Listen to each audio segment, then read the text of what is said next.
Hi there, Al Foster with you. Coming to you from the Sports Hall of Fame in downtown Winnipeg with a very special edition of Sports Select, Sports Talk. We're talking Olympics. With the Sochi Games less than a month away, we thought no better way to pay tribute to our Manitoba athletes than with an entire show. Sure hope you're feeling Olympian today. Sports Select, Sports Talk starts now.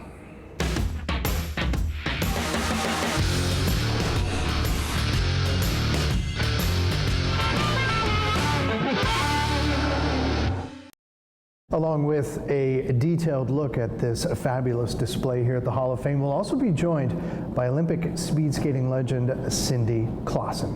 But now, to help us kick off our Olympic show, we are joined by Debbie Schween. She is the gallery manager here at the Sports Hall of Fame. Thank you so much for joining us here on Sports Talk. Thanks for having me. I can't imagine where you even began to tell the whole Olympic story as it pertains to Manitobans.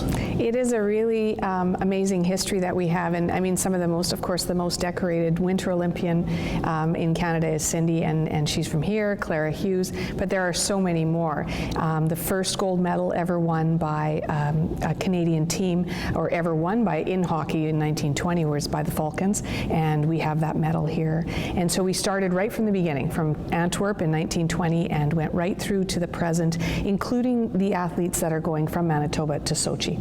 Talk about some of the connections that then you were able to make. You know, this is probably the favorite part of, one of the favorite things that I get to do is to talk to the families of these Olympians. And the best part about temporary feature exhibits is we are able to have items donated or lent to us for a short period of time. Somebody's not going to donate their gold medal, at least not in most cases, but they will lend it to us for 6 months for a temporary exhibit. So what's on display here is the private collections of Manitoba Olympians. John Montgomery's sled blades. Jonathan Taves' family has been absolutely spectacular in lending us. The case that is dedicated to him is called Evolution of an Olympian, and it really starts from when he's 6-7 years old. We have jerseys and photos all the way through his development to the Vancouver Games, including his gold medal. Something spectacular to see. And a lot of families, dare I say, Debbie, want to have their stories told, and maybe talk a little bit about the connections you were able to make, like just how forthcoming were people with some of their things? They love it, and in some cases, you know, the Olympic experience is over for their son or daughter. In the case of Mike Ireland, he's retired from speed skating, and I spent you know, quite some time with his parents, and he now lives in Calgary with his wife and 2 children, so he's not even here. So you could tell how a big part of their life his athletic career was. So when I went to their house, a lot of the memorabilia that they had laid out, photos all over the dining room table, and the stories start to come. So you don't want to rush that. You want to just listen and have them tell you exactly what they went through, the good and the bad, and the travel, and you know, how much it really is a family affair. Was it almost a case of an embarrassment of riches? You know, it really was. There's things that we actually have to say, we've got enough, because there are so many Winter Olympians that we wanted to honor that we couldn't do, you know, put everything on display. But that's a really good place for us to be in, to actually have something from many former Olympians. And in some cases, in the case of Sylvia Burka, she's really the first lady of speed skating for Manitoba. And when we spoke to her, she pulled out all of these things, and all the memories and the stories came back, and she ended up donating everything. So this is now part of our permanent collection in her case. So it's a wonderful experience to be able to go out, speak to the Olympians, speak to their families, and to get some of this memorabilia for the public to see. What are you hoping people take away from this? Obviously a sense of, you know, our sporting tradition here in Manitoba.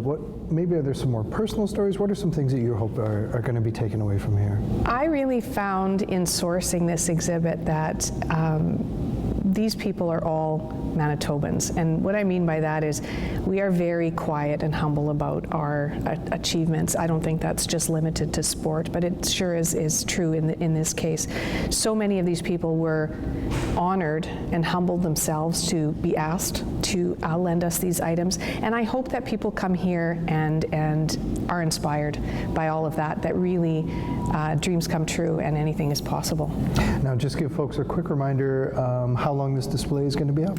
We open on January the 29th, and it closes on June the 8th, so there's lots of time. Our hours are on our website, as well as the admission rates and any special viewing parties that we'll be having, so please check us out.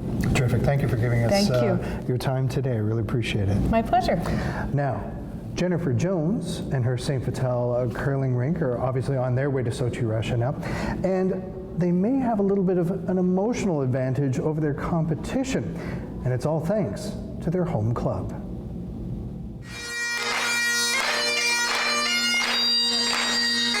From the onset, this event had the appearance of a typical athlete send-off. For the Jennifer Jones rink, this was one last chance to connect with friends and family before hitting the long road to Sochi. But there was much more to it. Once they had qualified for the Winter Olympics, members of the Jones foursome decided they wanted their families to come along. However, that's easier said than done. According to one family member, the individual price tag is steep. It's probably in the neighborhood of about $15,000.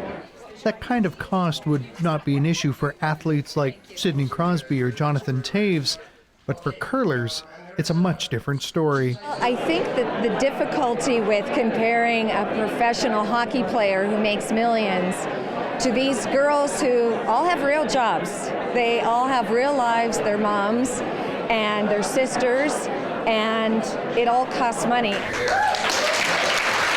With that in mind, the rink's home club decided to organize this fundraising event. Members of the St. Vital Curling Club, along with the team's sponsors, wanted to help the Jones foursome realize the dream of having their families come along for this once-in-a-lifetime opportunity.